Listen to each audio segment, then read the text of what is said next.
Hello everyone, welcome to Friday. Very quiet day in the market today. Good chance for me to talk about getting in front of trends.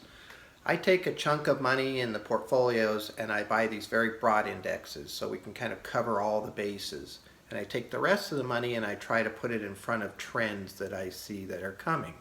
And so one of the trends that I think is going to persist here, even after the virus is gone, is this work at home environment.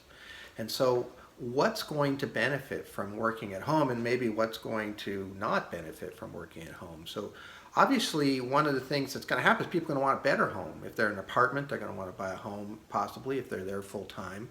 And so home building could do well, home improvement, Home Depot, those types of things. Home office equipment obviously could do well. And then obviously when you're at home, you might consume more entertainment, even when you're working, probably more Netflix and Disney and podcasts through YouTube, which is owned by Google. TV might do well with ad revenue.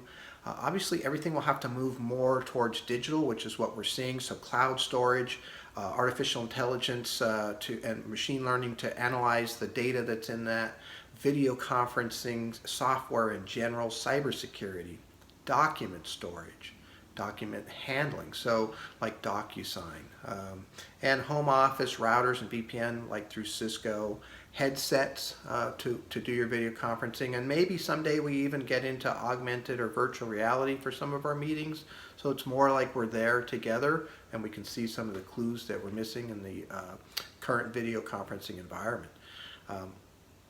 I would assume that a lot of home hobbies will pick up. Gardening and baking and art and knitting and such too. Alcohol sales have been up quite high, so that might persist.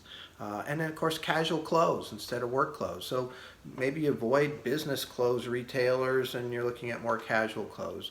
And probably need to avoid commercial real estate. That might struggle in this environment. So that's the trends. Please feel free to send me anything you can think of that I didn't talk about that might persist in this work at home world. I'd love to hear it. And I look forward to talking to you on Tuesday. Thank you.